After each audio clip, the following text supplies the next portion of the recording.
Praise the lord. ప్రస్తుత సమాజంలో ఎక్కడ చూసినా కానీ వాళ్ళ మంచి కోసం చెప్పిన దాన్ని చెడుగానే తీసుకుని, ఈవెన్ చెడుగా తీసుకుంటే ఓకే, వాళ్ళు చెడుగా తీసుకుని వదిలేసినా ఓకే. బట్ ఎలాగంటే దాన్ని చెడుగా తీసుకుని వాళ్ళ కోసం ఎలా చెప్పేశారని చెప్పి, అయ్యో నువ్వు తప్పు చేస్తున్నప్పుడే కదా అది తప్పు అని చెప్పి తెలిసిన వాళ్ళు చెప్పేది.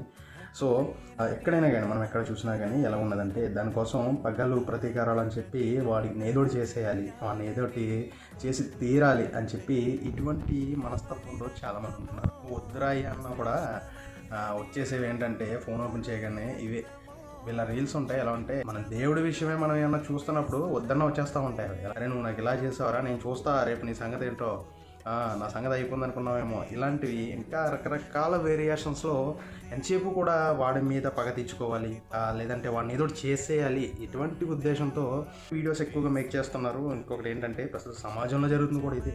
ఎగ్జాంపుల్ చర్చ్లో అయినా కానీ లేదంటే ఎక్కడన్నా ప్రేయర్స్లో కానీ ఒక మంచి సేవకుడు నిలబడి తప్పు జరుగుతుందని చెప్పి వాక్యాన్ని చూపించి మాట్లాడిన విధం ఏదైతే ఉన్నదో అందరికీ నచ్చుతుంది. కానీ చెప్పింది ఎవరైతే చేస్తున్నారో వాళ్ళకి బాగా గుచ్చుకుంటుంది కాబట్టి వాళ్ళు ఏమంటారంటే ఎదిగో అతను నా కోసమే చెప్పింది అన్నట్టు లేనిపోని అన్ని మనసులో పెట్టుకోవడం, వాళ్ళ మీద కుట్రలకు దారి తీయడం, పగలు తీర్చుకోవడం, ఇలాంటి వారి కోసం బైబిల్ గ్రంథంలో నా దేవుడు ఈ రకంగా సెలవిస్తున్నాడు. రోమరాసిన పత్రికలో 12వ అధ్యాయం 17వ వచనంలో చూసినట్లయితే, కీడుకి ప్రతి కీడు ఎవరికి చేయకండి, మనుషుల దృష్టికి యోగ్యమైన వాటిని అనుసరించండి అని. అంటే నీకు కీడి చేసిన ఒక క్రైస్తవుడు నీకోసమే చెప్తున్నాను.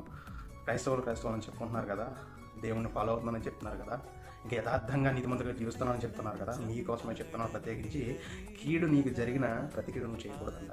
ఇంకొకటి ఏంటంటే మనుషుల గురించి వాళ్ళ దృష్టికి ఏది యోగ్యమై ఉన్నదో దాని విషయమై మనం ప్రవర్తించాలంట.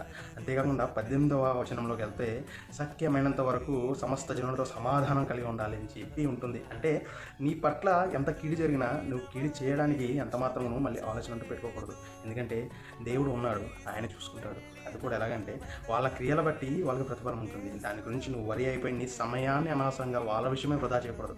సాధ్యమైనంత వరకు సమస్త జనులతో సమాధానం కలిగి ఉండాలి. మనం వాళ్ళు ఎటువంటి వాళ్ళైనా కానీ మన చిరునవ్వుతో ప్రేమిస్తూ సమాధానం కలిగి ఉండాలి. ఇటువంటి జీవితాన్ని నువ్వు కలిగి ఉన్నావో లేదా అన్నది ఒక్కసారి పరీక్షించుకో. ఎందుకంటే నీవు నన్ను మోసం చేయట్లేదు, నిన్ను నువ్వు మోసం చేసుకుంటున్నావు. నువ్వు దేవుడిని మోసం చేస్తున్నావు. ఎలాగంటే నేను క్రైస్తవుడు అంటున్నాను. క్రైస్తవుడు అంటే అపోస్తులకు క్రైస్తవులు అని చెప్పి నామకరణం చేయబడింది. ఎందుకంటే వాళ్ళు క్రీస్తుని పోలి జీవిస్తున్నారు కాబట్టి క్రైస్తవులు అని చెప్పి వారు నామకరణం చేశారు.